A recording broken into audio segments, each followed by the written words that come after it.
Hey my YouTube family, again welcome back to my channel. तो आशा करती हूँ आप सब अच्छे होंगे, स्वस्थ होंगे, मस्त होंगे। तो आज मैं बिल्कुल भी अच्छी नहीं हूँ क्योंकि मुझे बहुत ज़्यादा सर्दी जुकाम हो रखा है। और इसलिए आप लोगों को बैकग्राउंड यहाँ पे थोड़ा लाइट वगैरह आ रहा होगा क्योंकि मैं यहाँ पे धूप में बैठ के वीडियो शूट कर रही हूँ। बहुत ज़्यादा मुझे जुकाम हुआ है, तो मेरा आवाज़ भी आप लोगों को अच्छा सा नहीं क्लियर आ रहा होगा, मुझे पता है, बट थोड़ा इग्नोर कीजिएगा। तो आज मैं बात करूँगी नेहा तिवारी और सरिता जी से रिलेटेड बातें। तो सरिता जी ने अपनी वीडियो में बोला है कि जब उनकी गोद भराई थी, जब बेबी शॉवर था उनका, तो गोद भराई में उन्होंने सभी यूट्यूबर्स को बुलाया था। तो सभी यूट्यूबर्स को उन्होंने बुलाया था और जिसमें नेहा जी भी थी, नेहा तिवारी, नेहा आशीष तिवारी, और बाकी भी सारे यूट्यूबर्स को उन्होंने इनविटेशन दिया था आने के लिए, बट उन्होंने सचिन और मनीषा को नहीं बुलाया था। तो उन्होंने बोला कि मैं सचिन और मनीषा को बिल्कुल भी नहीं बुलाना चाहती थी, मेरा बिल्कुल भी मन नहीं था बुलाने का। ये ऐसा सरिता जी का स्टेटमेंट है।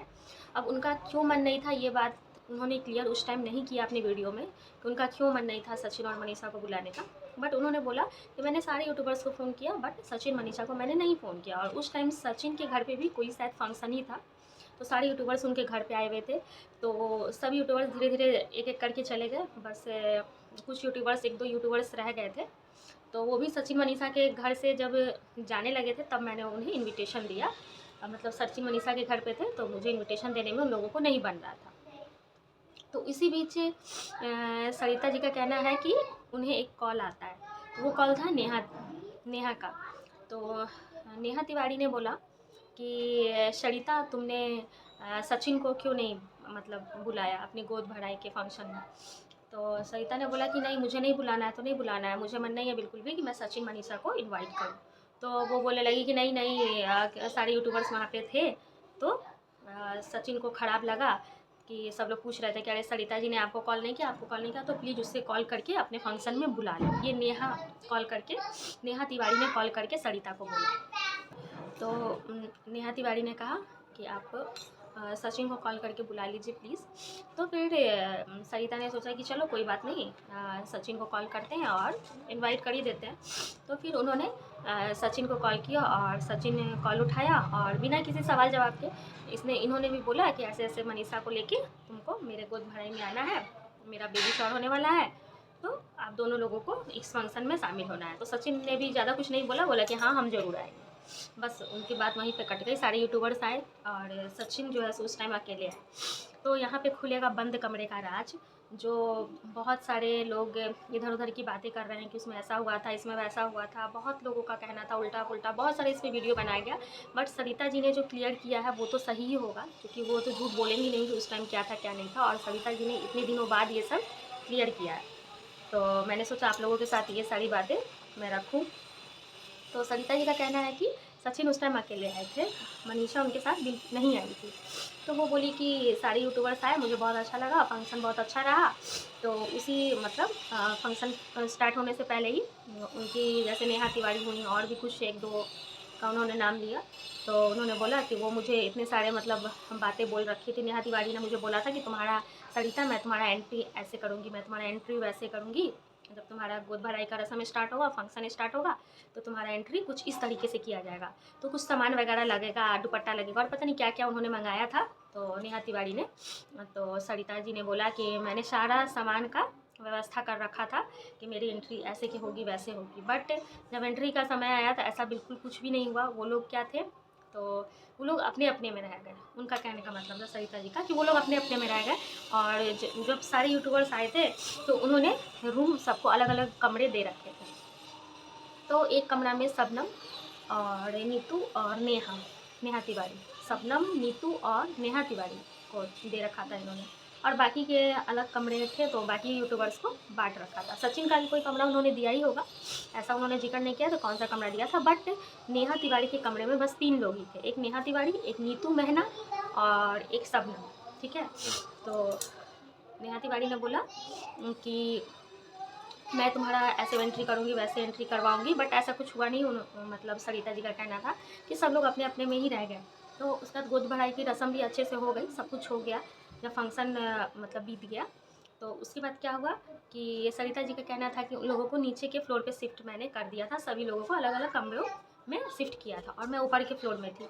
और मेरे परिवार वालों ने वो जैसा बोल रही थी कि उनके परिवार वालों ने उन्हें ऊपर नीचे करने से ज़्यादा मना किया था, क्योंकि उनकी 7th मंथ की प्रेगनेंसी चल रही थी। तो वो ज़्यादा ऊपर नीचे करती नहीं थी, तो उन्हें बहुत सारी बातों का पता नहीं था क्या था। जो यूट्यूबर्स उनके पास आते थे, मिलते थे, तो उनको पता होता था कि हाँ क्या है नहीं है। बट नेहा तिवारी और शबनम और नीतू मेहना ये लोग मतलब बोली कि बहुत टाइम हो गया मुझसे मिलने के लिए नहीं आए, एक बार भी मुझसे मिलने के लिए नहीं आए। गोद भराई की रस्म के बाद की बात है, एक बार भी उनसे मिलने के लिए नहीं आए। और फिर अचानक से शबनम, जो नेहा तिवारी और नीतू मेहना के साथ थी उसी कमरे में, तो शबनम आती हैं सरिता जी के पास। तो वो बोलती है कि सरिता, तुमने मुझे नेहा तिवारी के रूम में शिफ्ट क्यों किया, ये तुमने अच्छा नहीं किया।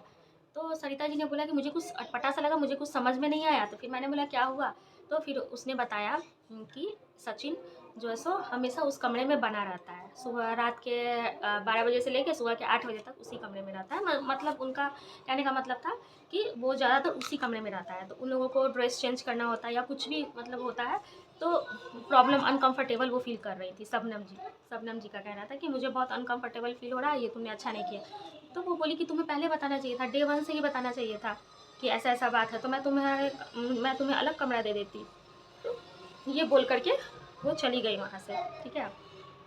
वो बोली कि वो हमेशा सचिन में कमरे में रहता है और कुछ बोलो भी तो वहाँ से वो नहीं जाते। नेहा भी बात को घुमा देती है और सचिन भी बात को घुमा देते हैं, और ये दोनों एक ही साथ एक ही कमरे में थे। तो फिर इनका सरिता जी का कहना था मुझे बहुत ज़्यादा अटपटा लगा ये सारी बातें। तो उसके बाद फिर किसी कारण से वो ऊपर गई। बोली कि कुछ टाइम के बाद कुछ हुआ था, वैसा मुझे भी उतना अच्छे से याद नहीं है। तो वो बोली कि मैं कुछ टाइम के बाद मैं ऊपर वाले कमरे में गई, तो जेठू जी भी मेरे साथ थे, मतलब उनके हस्बैंड जेठू जी वो भी सरिता जी के साथ ही थे। वो उस कमरे में गई जिसमें नेहा और नीतू मेहना और शबनम तीनों रह रहे थे, उसी कमरे में गई। और जेठू और बाकी लोग भी थे वहाँ पे, 2-4 और जेंट्स आ गए थे उस टाइम। तो वो बोली कि लेडीज़ को कोई डिस्टर्ब नहीं करेगा, कुछ हम लोग अपना पर्सनल बातें करेंगे, लेडीज़ को कोई भी जेंट्स डिस्टर्ब नहीं करेंगे, और जो भी यहाँ पे खड़े हैं वो इस कमरे से बाहर जा सकते हैं। तो बोली कि उसमें मेरे हस्बैंड भी थे, ऐसा नहीं था कि मैंने और सब जितने भी आए हुए थे जेंट्स यूट्यूबर मैंने उनको बोला और अपने हस्बैंड को नहीं बोला, मेरे हस्बैंड भी थे। सभी लोग वहाँ से रूम से निकल के चले गए।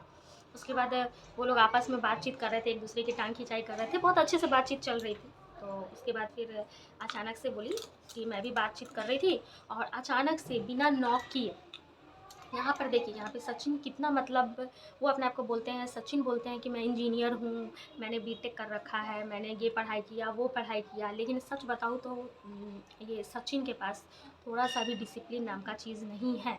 वो बहुत ही बदतमीज़ किस्म के इंसान है, ठीक है, बहुत ही बदतमीज़, मेरी नज़रों में वो बहुत ही ज़्यादा बदतमीज़ है, ठीक है। और बाकी बोलना नहीं चाहिए, अभी आगे का सुनिए क्या हुआ। फिर अचानक से सचिन जो है सो आते बिना नॉक किए वो दरवाज़ा फटाक से दरवाज़ा खोलते हैं और अंदर चले आते हैं बिना नॉक किए। और ये चीज़ सरिता जी ने वहाँ मेंशन किया कि यहाँ पे मुझे सचिन बहुत ज़्यादा मुझे गुस्सा आया सचिन पर, कि बिना नॉक किए जहाँ लेडीज़ 10 लेडीज़ या 20 लेडीज़ या 15 लेडीज़ जो भी बैठी हो, आप बिना नॉक किए, ये आपका मैनर्स नहीं बोलता है कि आप बिना नॉक किए अंदर चले आइए, ठीक है। सचिन ने बिल्कुल धड़ल्ले से, किसी भी तरह का कोई ये नहीं उनके अंदर, बस फटाक से उन्होंने गेट खोला और अंदर चले आए, ठीक है। और उनके हाथ में एक दवा थी, ठीक है। और सरिता जी ने ये तो मेंशन नहीं किया वो किस चीज़ की दवा थी, लेकिन सचिन ने बहुत पहले वीडियो में बोला था कि वो नॉर्मली सर दर्द की ही दवा थी। बाकी पता नहीं, सरिता जी ने ऐसा कुछ भी नहीं बोला है कि वो किस चीज़ की दवा थी, बट वो नेहा को दवा दे रहे थे। तो सरिता ने फटाक से वो दवा बोला कि नहीं मुझे दो, मैं दे दूँगी नेहा को। तो सचिन ने मुझे बोला कि नहीं, मैं नेहा दीदी को ही दूँगा, मैं नेहा दीदी, सरिता जी ने ये मेंशन किया कि उस सचिन ने वहाँ भी नेहा को नेहा दीदी ही बोला था। मतलब ये लोग कितने बदतमीज़ और बेशरम है दोनों, नेहा और सचिन, जो मतलब भाई बहन के रिश्ते को इस तरीके का मतलब बदनाम करके उन्होंने रखा है, बहुत ही बदतमीज़। और उनको दीदी बोलने में भी शर्म नहीं आ रहा था, मतलब दीदी के रिश्ते को भी उन्होंने कलंकित किया है सचिन ने। तो उन्हें बोला कि नहीं मैं खुद ही दूंगा नेहा दीदी को। तो मैंने उसके हाथ से दवा ले लिया, सरिता जी ने बोला, मैंने उसके हाथ से दवा ले लिया और फिर मैंने उसे बोला कि जाओ यहाँ से मतलब कमरे के बाहर जाओ, ठीक है। मतलब उन्होंने उसे सचिन को कमरे से बाहर जाने के लिए बोला और गुस्से में। और सरिता जी ने बोला कि जब वो अचानक से गेट खोल के अंदर आया ना सचिन, तो उनके दिमाग में वही सब घूम रहा था जो शबनम उनसे बोली थी कि सचिन ऑल टाइम नेहा के साथ बना रहता है, ऑल टाइम मतलब वो कमरे में बैठा रहता है, हम लोगों को बॉडी से तो ये सारी बातें सरिता जी के दिमाग में घूम रही थी और उन्होंने सचिन को वहाँ से जाने के लिए बोल दिया।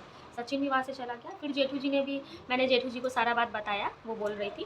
फिर जेठू जी ने बोला नहीं, तुम्हें सचिन को ऐसे ऐसे नहीं बोलना चाहिए था, तुम मुझसे एक बार प्लीज़ सॉरी बोलो। तो वो बोली कि मैंने सचिन को सॉरी नहीं बोला, ठीक है, वो बोली ऐसा बात कि मैंने सचिन को सॉरी नहीं बोला, बट जेठू जी ने जाकर उसको सॉरी बोला सचिन को, और मतलब नॉर्मल हो गई बातें सारी। तो उनका यही कहना था कि बस यही थी बंद कमरे का राज, जो इतना बड़ा लोग ये यूट्यूब पे फैला रहे थे, ये राज है, वो राज है, दिस है, डैट है। तो बंद कमरे का राज बस इतना ही था कि ये लोग हमेशा एक साथ बने रहते। तो यहाँ पर सरिता जी ने एक और बात कही थी कि मैंने नेहा को ये सारी बातें, वो बोली ये सारी बातें नेहा और सचिन के बीच में जो चल रही थी, ये सारी बातें लगभग सारे यूट्यूबर्स को पता थी। सारे यूट्यूबर्स जान रहे थे कि नेहा तिवारी और सचिन के बीच क्या चल रहा है मैटर, ठीक है, और आपस में बात भी करते थे।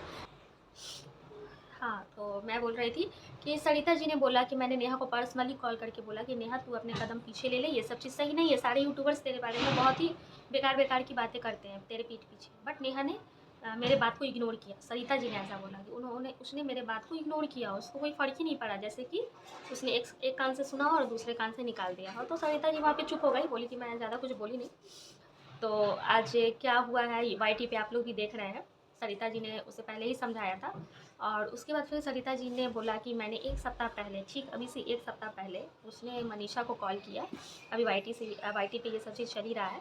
तो मनीषा से मैंने पूछा कि मनीषा तू कैसी है, तो उसने बताया।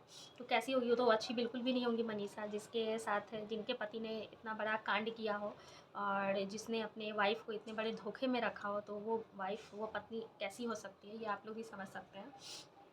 तो मनीषा से वो पूछी सरिता कि अच्छा एक बात बता, तू मेरे गोद भराई के फंक्शन में क्यों नहीं आई थी। तो मनीषा का साफ कहना था कि सरिता दीदी मुझे उस फंक्शन में नहीं लाया गया था। ऐसा नहीं था कि मैं अपने मर्ज़ी से नहीं आना चाह रही थी, उसे मतलब उनके फंक्शन में मनीषा को नहीं लाया गया था। और कौन नहीं लेके आएगा, सचिन।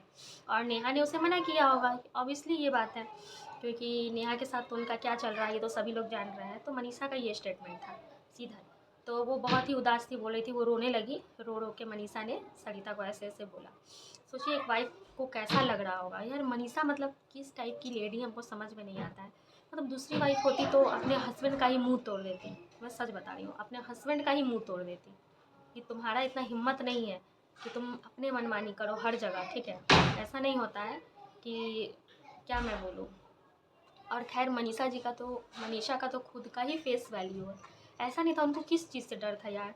एक होती है हाउसवाइफ होती है तो चलो एक समझ में आता है कि चलो मेरे हस्बैंड अगर मतलब मैं अगर अपने हस्बैंड के बातों में नहीं आऊँगी। बहुत सारी जो हाउसवाइफ्स होती हैं जो बहुत ज़्यादा पढ़ी लिखी नहीं होती है, नॉर्मल उनके गार्जियन ने, उनके पेरेंट्स ने उन्हें नॉर्मल एजुकेशन दिया है और वो नॉर्मली पढ़ करके और एक हाउसवाइफ बनी भी है। उनको पता है कि मैं बस 5,000 10,000 से ज़्यादा का मतलब नौकरी नहीं कर सकती हूँ, जॉब नहीं कर सकती हूँ, अर्न नहीं कर सकती हूँ। या फिर कुछ ऐसी भी होती है जो 5,000 लायक भी नहीं होती है, वैसा उनका एजुकेशन होता ही नहीं है। तो वो लोग, वैसी लेडीज़ अगर डरती है तो एक बात भी है कि चलो। तो मनीषा जी के यहाँ एजुकेशन का तो मैं बात ही नहीं कर रही हूँ, कितनी पढ़ी है नहीं पढ़ी है, बट YT पे उनका एक अपना खुद का फेस वैल्यू है। और ये सभी लोग जानते हैं कि मनीषा के अच्छे खासे सब्सक्राइबर भी हैं, ठीक है।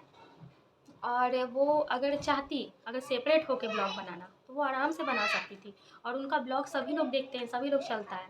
और मनीषा के बिना सचिन का ब्लॉग ज़्यादा नहीं चलता, बट सचिन के बिना मनीषा का ब्लॉग अच्छे से चलता, अच्छे से, कोई प्रॉब्लम नहीं था। तो अच्छा खासा अर्निंग कर रही हैं मनीषा, खुद के पैर पे खड़ी हैं। उन्होंने न्यू कार भी लिया था मनीषा ने, तो आया था YT पे कि मनीषा ने खुद के पैसों से एक न्यू कार लिया है, ठीक है। तो वो सब कुछ उनके साथ ये था, फिर भी पता नहीं वो इतना ज़्यादा मतलब अपने हस्बैंड से डरी सी सहमी सी क्यों रहती थी। मतलब मेरा मनीषा जी से ये सवाल है कि मतलब मेरे मन में कभी कभी आता है, मैं खुद भी ये सोचती हूँ कि इतनी डरी सी सहमी सी वो क्यों रहती थी सचिन से। आखिर क्या था भाई। चलो एक अर्निंग का सोर्स नहीं है या मैं कुछ नहीं, मैं किसी लायक नहीं हूँ तो मैं अपने हस्बैंड से डर रही हूँ, तो एक बात भी है। बट अगर आपका अर्निंग का सोर्स है, आप एक आपका एक अच्छा फेस वैल्यू है YT पर, सब कुछ है आपके पास से, आप खुद के बलबूते पे खड़ी हैं, तो उसके बाद आपको डरने का तो कोई ज़रूरत नहीं। मुझे तो बस यही लगता है कि दुनिया में देखिए पैसा है तो सब कुछ है, तो फैक्ट है। बहुत लोगों को ये बात बुरी भी लगेगी कि अरे पैसा मतलब पैसा ही सब कुछ नहीं होता है। मेरा मानना ये है कि पैसा भी बहुत हद तक 90% तक पैसा ही सब कुछ होता है। 10% है जो बाकी के रिलेशन और हमारे समाज वाले सब उसमें आते हैं, बट 90% हमारा पैसा ही मैटर करता है। अगर आपके पास पैसा है तो सब कुछ है, लोग आपको रिस्पेक्ट देंगे, बहुत कुछ करेंगे। अगर आपके पास पैसा नहीं है तो फिर कोई आपको नहीं पूछेगा। ये फैक्ट सी बात है। कितना भी रिलेशन हो आपका, कितना भी आपके चाहने वाले हो, अगर आपके पास पैसा नहीं है तो वो आपसे दूर होते चले जाएंगे। वही अगर आपके पास पैसा है, भले ही आप उसको कुछ मत दीजिए, सामने वाले को आप कुछ नहीं दे रहे हो, आप बहुत पैसा वाले, जैसे मैं बहुत पैसा वाली हूँ, मान के चलिए मैं आपको कुछ भी नहीं दे रही हूँ, कुछ भी नहीं, फिर भी आप मेरे आगे पीछे घूमिएगा। ऐसा होता है, यही समाज है हमारा कि अगर मेरे पास पैसा है तो लोग मेरे आगे पीछे घूमेंगे। अगर मेरे पास पैसा नहीं है, मैं कितना भी अच्छा बोली बोलूँ, मुझे चाहने वाले कितने भी हों, लेकिन वो लोग एक समय के बाद, एक टाइम के बाद वो लोग पीछे हट जाएंगे। तो ये ऐसा ही हमारा समाज है। इसलिए मेरा मानना है कि पैसा थोड़ा सा मैटर करता है ये सब चीज़ों में। तो जहाँ पे पति इतना बड़ा गद्दार निकले, इसे गद्दार ही बोला जाएगा, जहाँ जिसका हस्बैंड इतना बड़ा गद्दार निकले, तो मनीषा को पहले ही स्टैंड लेना चाहिए था।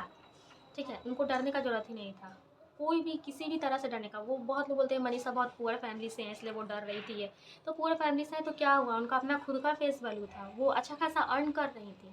पुअर फैमिली और ये फैमिली होने से मतलब नहीं होता है। उनको तो सचिन से डरना ही नहीं था, जो था सो था। ठीक है, तो उनको खुल के अपने पेरेंट्स के सामने, मनीषा को अपने मायके वालों के सामने, ससुराल वालों के सामने, दोनों के सामने ये सारी बातों को रखना चाहिए था स्टार्टिंग में ही, तो बात इतना आगे नहीं जाता।